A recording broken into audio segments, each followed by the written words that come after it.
Welcome to the Big Muddy Speaker Series. Tonight we have Brian Hearn, who is a curator of a couple of private collections, art collections. Going to talk about the Missouri River in art, which there's been quite a bit of. And from what I've seen so far, we're going from line drawings on rocks all the way up to who knows what. So, Brian Hearn. Thank you. Well, it's a pleasure to be with you all tonight, and I want to thank Larry and Vicki for inviting me. I also owe them for helping me and my one-year-old and my wife make our maiden voyage on the Missouri River, which was really exciting this summer. So yeah, we're going to do an art historical journey along the Missouri River tonight. As they used to say, it was too thick to drink and too thin to plow, but it is perfect for making art, referring to the Missouri River. And this has been an interesting journey for me personally. I moved to Kansas City in 2014 from a hotter, drier place on the southern plains, the land of soil, oil, and toil, as we call it, where a river was something that you mowed in the summer, okay? And it turns out I relocated to very close to the Missouri River in Columbus Park, the Little Italy neighborhood of Kansas City. And so suddenly the Missouri River was just a huge part of my life. I was seeing it almost daily, crossing it all the time, and it was starting to kind of call out to me. And I became really fascinated with the Big Muddy and wondered why I never saw any people on the river. I have a better idea about that now. But I've also been working since I moved here on a master's degree in art history at UMKC. So I've been looking at a lot of American art images. The collection that I work for also is primarily an American art collection. And of course, images of the Missouri River started to appear in my studies, and so I got kind of interested in what was the trajectory of how the river had been represented over time. And it's been a way for me also to learn about the river, the history of it, and all the amazing aspects that are covered by the speakers in this series. So that's what I want to share with you tonight. And for me, it's still an open topic. This is still a topic that deserves continued research. And while there's been exhibitions and books written about aspects of it, I feel like there's a lot more to do. So to set the tone and get into a little bit of an artistic frame of mind, if you'll humor me, I wanted to share my favorite river poem by a native Missourian named Langston Hughes, an African-American poet. He wrote this in 1920. The Negro speaks of rivers. I've known rivers ancient as the world and older than the flow of human blood in human veins. My soul has grown deep like the rivers. I bathed in the Euphrates when dawns were young. I built my hut near the Congo and it lulled me to sleep. I looked upon the Nile and raised the pyramids above it. I heard the singing of the Mississippi when Abe Lincoln went down to New Orleans, and I've seen its muddy bosom turn all golden in the sunset. I've known rivers, ancient, dusky rivers. My soul has grown deep like the rivers. Thank you, Langston, for that one. That's a great poem, and every time I read that, I think about rivers I've known, and now it's the Missouri is my main squeeze right now. So I wanted to start with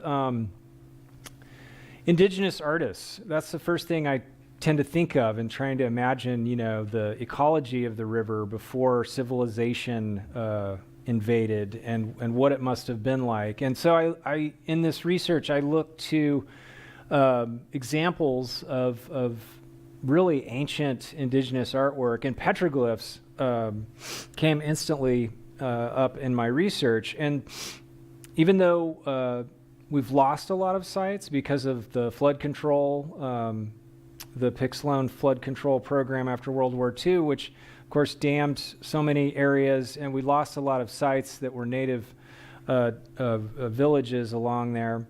But Missouri is very rich in these sites, and wanted to thank Michael Fuller, who created this field recording. And I love this image because a tinajitas is it's a Spanish word for a natural basin. And so if you'll kind of use your imagination here, the outlines here are carved channels in a large boulder adjacent to this natural basin. So if you can imagine when it rains, for example, these will fill up and flow down into the natural basin.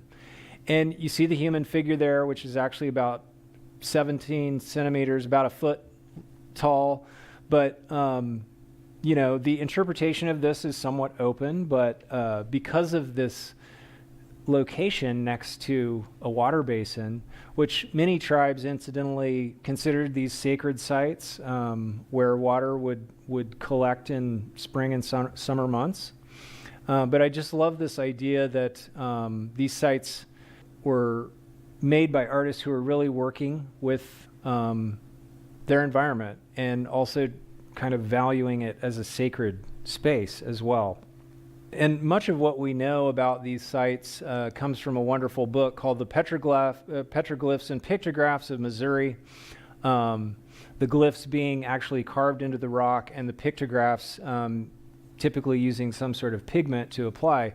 And one of the important points that the book makes is that Missouri's geology makes it unusually perfect as a canvas for this type of art because of the dolomite and limestone geology that weathers and makes, caves, rock overhangs, and bluffs that we find many of these sites in.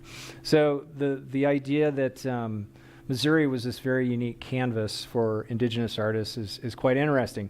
And from what people who study rock art have found, that the motif, the zigzag motif, is typically what we associate with bodies of water. And this is all over North America. But there's a couple examples there. And then, of course, many motifs were related to fauna and flora. And here we have a fish, which is pretty unusual in Missouri, that fish has been depicted. But many of these sites are near water sources. And this one's particularly fascinating. There's an outline drawing of it, but you can see the actual photo of it from really amazing called the Picture Cave in Washington County in southeastern Missouri. But this spirit, this underwater spirit, which is quite a fascinating critter, has been found in other interesting locations. It's often been referred to as the Payasa. There's a location in Alton, Missouri, a famous site where the French explorer Joliet came across one of these petroglyphs and wrote about it. And it's currently no longer publicly visible, but there is some evidence of these deities appearing in rock art in our area from Mississippian cultures, as well as many of the tribes which we typically associate with the Missouri, the Oto, the Missouri tribe, Omaha, Osage, Ponca, Kansa, just to name a few. So while we don't know the names of these artists, we can speculate that many of them were part of these tribes that used the Missouri Valley Basin as a tremendous life-sustaining force and a transportation channel as well.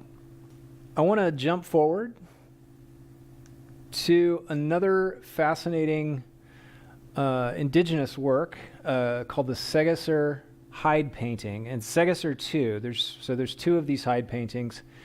So this was made in 1720, and the image on the top is the full hide. It's several feet long, and it's various pieces of buffalo hide stitched together. It was ground down to remove the grain, and scholars believe that this was produced in New Mexico, actually, and I think okay. So I put this in black and white because the contrast is a little better, but this right here is the confluence of the Platte and Loup rivers. And while it doesn't reference the Missouri River specifically, I included it because it's incredibly rare and one of the earliest examples of painting from the American colonial period.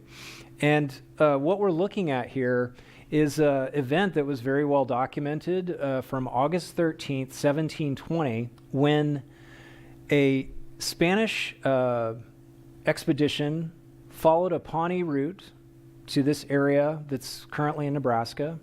Long story short, this area right here are Spanish soldiers defending themselves against Oto and Pawnee and French traders who attacked them in an ambush. It's remarkable that this was painted in color. This detail, you can see the river. This is more accurate depiction of what the colors actually look like. You can see some of the fauna there, but you see some of the unclothed warriors, primarily unclothed, and the French have kind of these three-cornered hats, whereas the Spanish, it's hard to see in this particular wide view, but the Spanish are wearing more of a traditional, something almost like a cowboy hat. But this was very well documented, and this is just very unusual because you have this decorative border, which is clearly a European influence, but scholars believe that these were made by indigenous New Mexican artists who may have been trained by Jesuit missionaries who were in New Mexico at the time. And the story of how it survived is incredible and is hard to believe. But basically, it spent several hundred years in Switzerland, and it was brought back and acquired by the New Mexico History Museum, and it's on display at the Palace of the Governors, and they acquired the piece in 1988. But the characteristics of this are closer to indigenous folk art, and also sort of the style of European battle tapestries, which kind of depicted these large events. But they believe that there were at least two different artists working on this, and there's a theory that it was a father-son duo, but it was still basically, they were uncredited in this. And the Spanish commander, Villasur, this is called the Villasur expedition, that's him right there, who killed in the battle.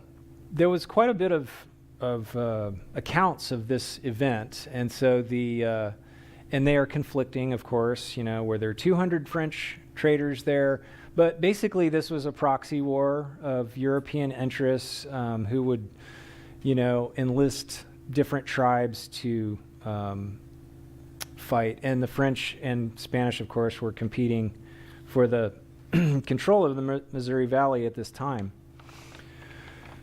So we move from the 1700s into this era of discovery, following, of course, Lewis and Clark. And I don't actually have images in this talk, can't put everything in there. But I did want to jump forward to George Catlin, who really, in this period, is such an important artist. Not entirely accurate all the time, but I wanted to share some of his images. One of the things I really appreciate about Catlin, and all of the images we'll see are oil on canvas paintings, is that he titled his works very specifically, and we know exactly where he was when he painted them. And so that's handy. And of course, we recognize the snags, the famous snags of the Missouri in this image, and get a pretty good sense of what it could have been like with the trees going right up to the banks and clearly not looking like a very navigable river. Here's another really nice landscape. And one of the things you notice about Catlin is that he's painting from an aerial point of view, which is very unusual. But this is something he spoke a little bit about. He had an experience where he imagined kind of being on an imaginary pair of wings floating in the air, where he could sort of see from this perspective, and he began to paint from this perspective. And this is 1832, so photography had been invented, but was another half a century before aerial photography or kite photography became a thing. And so here we are now 1,300 miles away, but you get a sense of the braided aspect of the river at this point. And then in the upper Missouri, which he traveled extensively through the watershed, he had a very interesting quote on this one of the buffalo herds. And this is Catlin writing in his journal. "Near the mouth of the White River, we met the most immense herd crossing the Missouri River, and from an imprudence got our boat into imminent danger amongst them, from which we were highly delighted to make our escape. It was in the midst of the running season, and we had heard the roaring, as it is called, of the herd when we were several miles from them. When we came in sight, we were actually terrified at the immense numbers that were streaming down the green hills on one side of the river and galloping up and over the bluffs on the other." End quote. And this scene was painted many times after Catlin by many different artists, the buffalo fording the Missouri, especially in the upper Missouri. But here he's really trying to depict, kind of their encounter, literally, that they found. So again, from this same period, we have to look at Karl Bodmer, who, of course, traveled with the German naturalist Prince Philipp Maximilian Wied, and Bodmer really, unlike Catlin, had more of an academic painting background, and you can really see that, how exceptionally well rendered his work is. I included these two because here's one of the watercolors that we would see that he would literally be making in the field. And again, we see the snags so characteristic of the Missouri. And then later, subsequently, when they returned to Germany, they created many, many plates, as we see here. These hand-colored aquatint prints that are just gorgeous. And you can see he's added the paddle boat in, which was not in his original drawing. And these really are an incredible record. They're, bound and documented. And fortunately, this original collection exists at the Joslin Art Museum in Omaha, which is just such a treasure of their exploration between 1832 and 1834. Here's another really lovely watercolor, again with the buffalo theme, and we see, probably a scene much further up in the upper Missouri of a little wolf here or coyote. But you can just see the quality of his painting. He also was fascinated by the rock formations, particularly in the upper Missouri, and made many beautiful images in this time. So let's keep moving to probably the most famous painting of the Missouri River, of course, by Missouri's greatest painter of the 19th century, George Caleb Bingham. And this is incredible. I mean, this is a painting that it's a textbook painting. I think I first saw this maybe in a high school art history textbook, and it's fascinating in a number of ways. Bingham, of course, was trying to capture the atmospheric light that appears and changes on the river. This is often referred to as luminism, but it can be seen especially in this kind of misty, hazy light. But let's look at some of these details real quick. So here's the fur trader. It's interesting, he's wearing a liberty cap, which has a certain political connotation. Typically, in ancient times, freed slaves wore these. They were worn during the French Revolution as well. So there's a kind of reference there to this figure. And then his half-breed son, which in Canada are referred to Metis, which are the descendants of typically French fur traders with Native American mothers specifically. And they have the same kind of rights that Indigenous people do in Canada, for example. But this would be something like a Metis son of the fur trader. And you can see the specific native crafts. And then this mysterious creature, which was the source of a lot of discussion when I first looked at this painting. Is it a cat? Is it a dog? Is it a bear? And I think the consensus now is that it's a bear. Chained up to a dugout canoe, that's kind of strange, but it's pretty convincing nonetheless. But an amazing painting. Too bad it's not in Kansas City. There's a kind of cousin of it in Detroit at the Detroit Institute of Arts. But Bingham was important, such an important painter to Missouri. And fortunately, the Nelson has many of his paintings. And I'm not going to dwell too much on his other works, but of course he painted many scenes of keelboat men on the Missouri and Mississippi rivers. So we're going to jump ahead to the 20th century. We're going to segue into Missouri's greatest 20th century painter, of course, Thomas Hart Benton, who really surprisingly painted more Ozark rivers. Specifically, the Buffalo River is one that he revisited time and time again. And this is a very late work, but it's just so beautiful. Where he did in 1965 a research trip up the Missouri with the U.S. Army Corps of Engineers, and they were going basically from Omaha to the headwaters in Montana, and it was a bit of a publicity stunt. The Saturday Evening Post was covering this, and ended up describing it. The title of the article was "Down the Wide Missouri with an Old SOB." And Benton gave them an earful. He was not particularly a fan of the Corps of Engineers. He liked the wild rivers of the Ozarks and the shallow creeks and streams that he would often depict.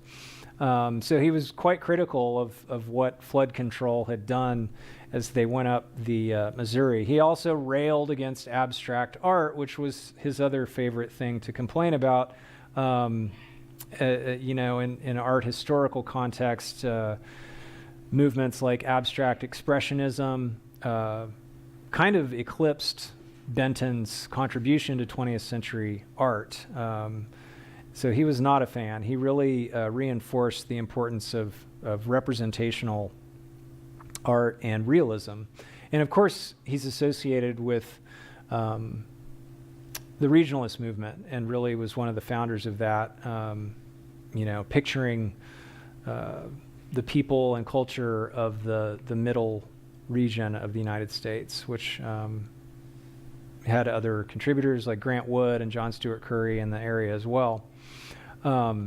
And there is a wonderful catalog called Shallow Creek, Thomas Hart Benton and American Waterways. So there has been some interesting art historical scholarship looking at how Benton kind of looked at rivers. And, you can see here he was really trying to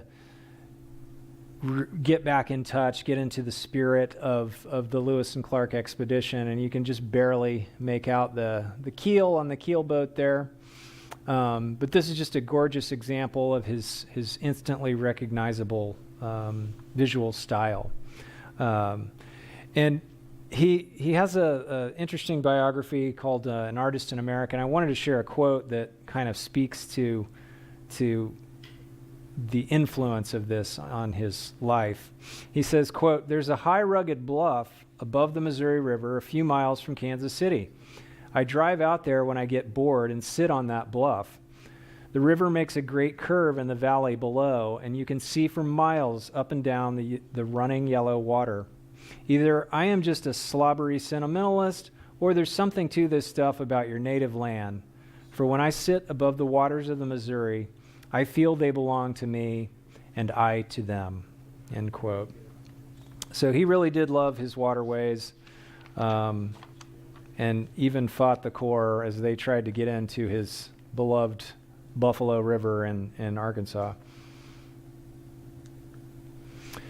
So this leads me to another contemporary, really, who I only learned about fairly recently when I moved here. Joe Joseph Jones, who was a native of St. Louis. He was a self-taught painter. His dad was a house painter. He quit school as a teenager and basically started painting and came up through St. Louis Art Guild and won a number of awards and got some support to send him back east to continue developing his skills. And so he spent quite a bit of time in New York City. He became a devoted communist along the way and was really committed to social realism in his artwork. But he would come back to St. Louis. He lived on a houseboat for a while. And while this is not Missouri, it is the Mississippi, and is a great example of the work of this period, this kind of this WPA style. He, like Benton, did a number of murals all over the region, and Time Magazine followed his career pretty extensively over the years. But they would often refer to his work as proletarian or labor art. He very much, wanted to dignify American labor.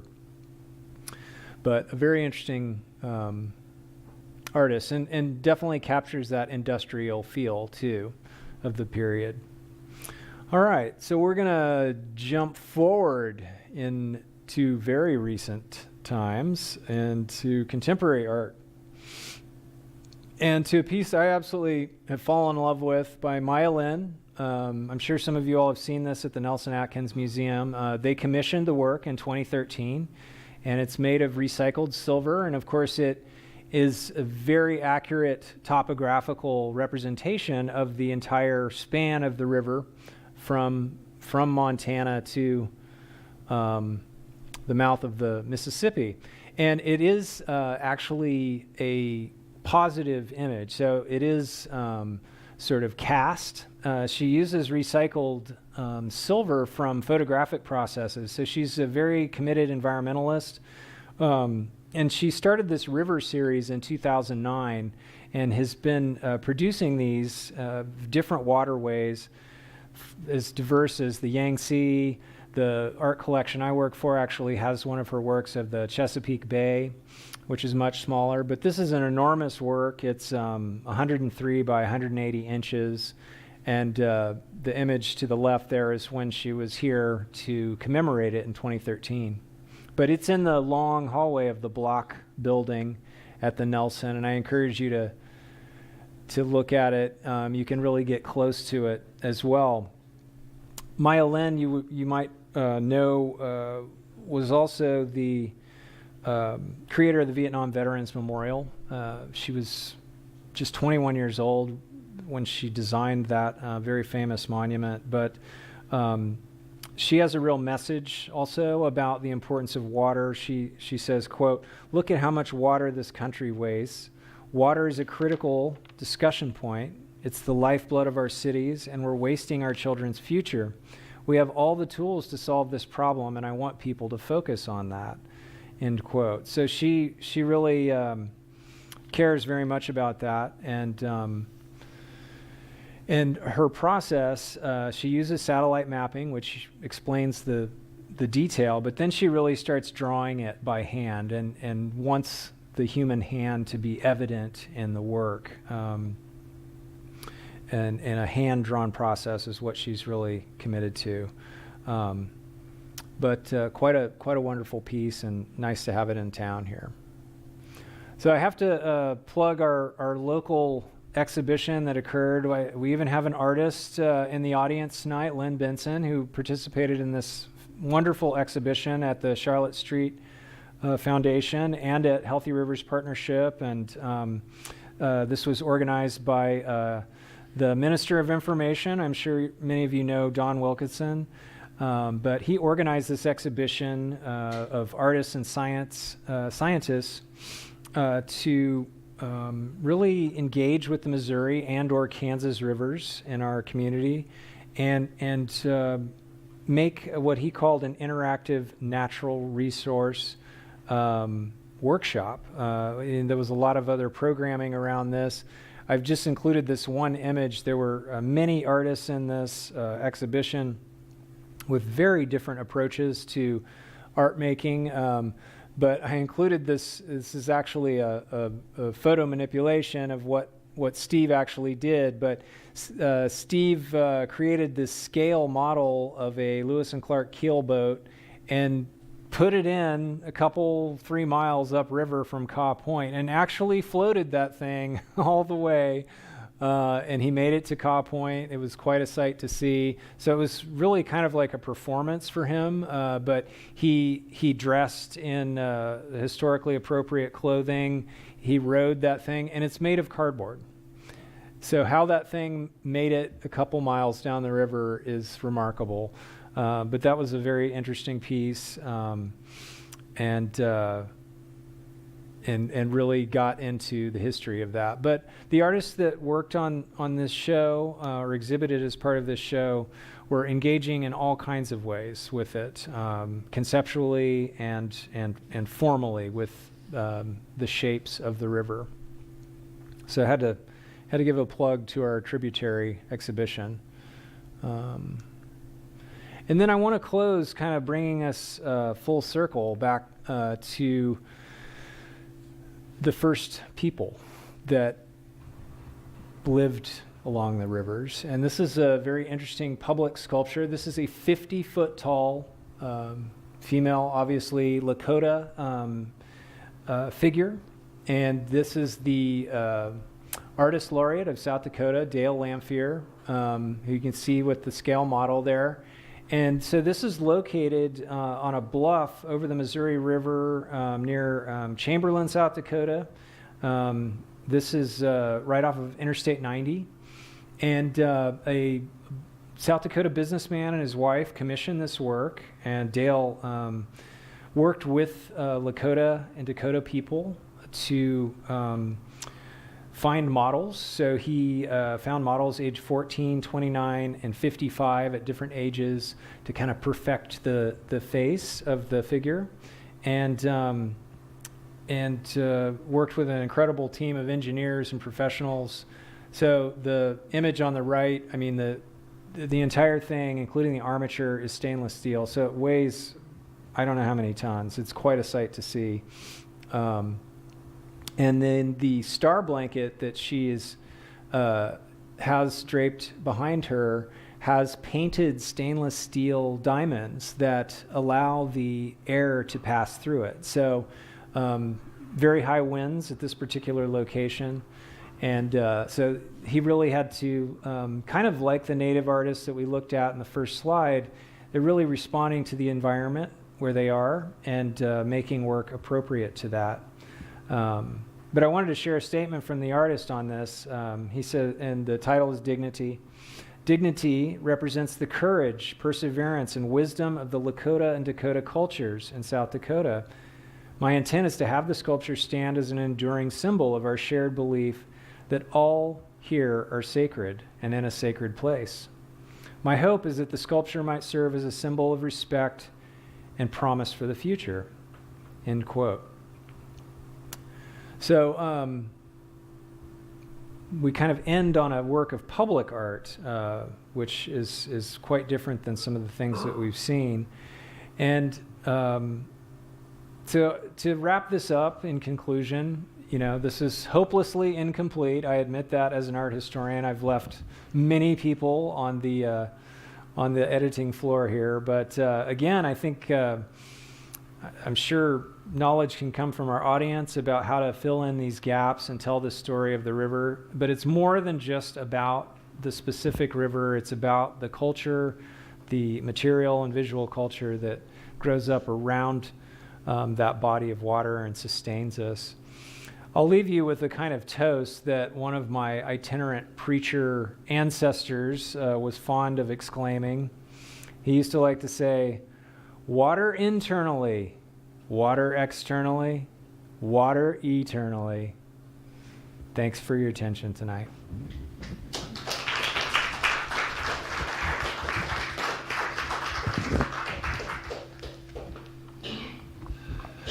You missed my favorite Benton, which is springtime on the Missouri, where they're loading the wagon because it's flooding. Perfect. Yes. Questions? Yes, or other favorites. I'd love to hear, ones that you're like, that you didn't include that one? No questions? There we go. Sure. Hang on a second. Who is your favorite artist? Oh my goodness. My wife. How about the top? How about the top? Yeah. And she was in the Tributary exhibition too, so, but yes. The only remaining work still hanging. Right. Right. And the only thing I'll steal from the building if we're ever booted. Perfect. Or just leave it. No. That is a good question. Very, very tough question. But yeah, I'm going to go with that. What's your favorite artist? Benton. Okay, that's a good choice. He's a character. A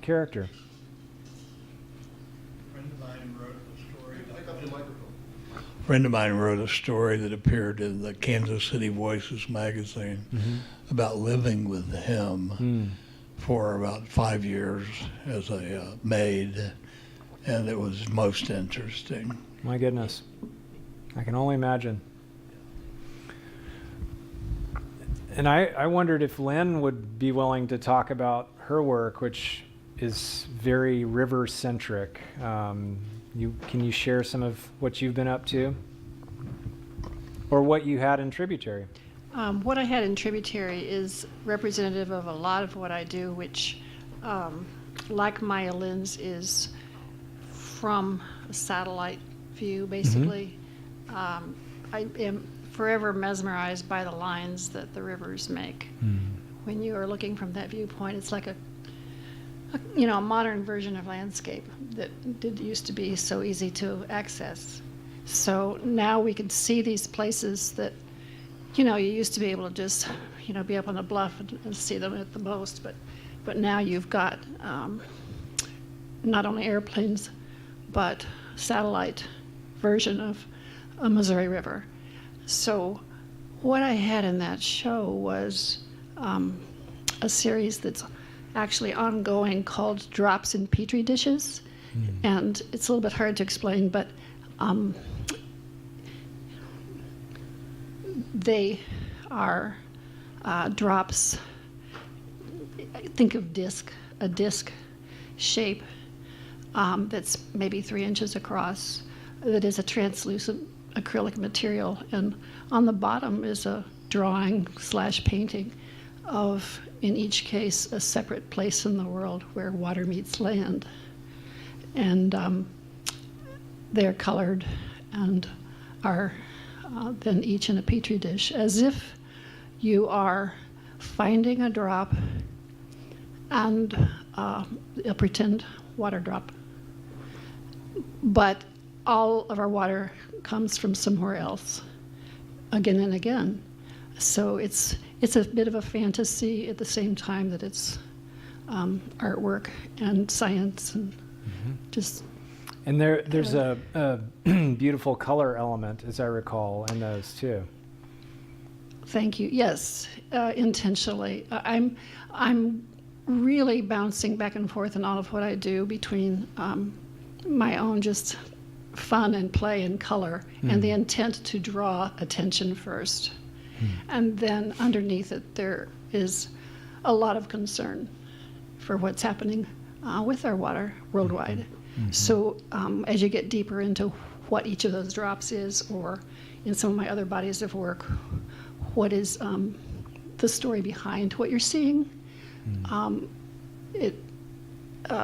a news junkie and could go for a long time talking to someone who cared about exactly what they're looking at. So anyway, that's all. Thank you. Thank you. I love your work, and the drops especially that take different form, not because of your intention, but because of what happens and how that evolves onto that disc. Like that a lot. Love rivers. We did a poster series called the Missouri River Story for education outreach that we do. And it was about the Missouri River from glacial times all the way up to today and what the issues are today. But looking at the early French explorers and Lewis and Clark and looking for photos that would catch people's eye on those banners. We came up with a local artist here that died, I think in the 90s, Ernst Vollmer. Okay. He was mostly a portrait painter, but he did a picture of a painting of the Kansas and Missouri rivers with Lewis and Clark at the 4th of July. All that stuff just kind of fell together. I found out about that, and then like 2 days later, there was an opening at where his family's estate was selling out the last of their stuff at a gallery over on Main. I went there. We have the last 52 printed copies of Lewis and Clark at Caw Point by Ernest Vollmer. I thought you were going to hand them out tonight. Well, I'm not quite sure what to do with them. They're so valuable. But That's interesting. look for one in the mail. Hey. All right, I just have to say one thing.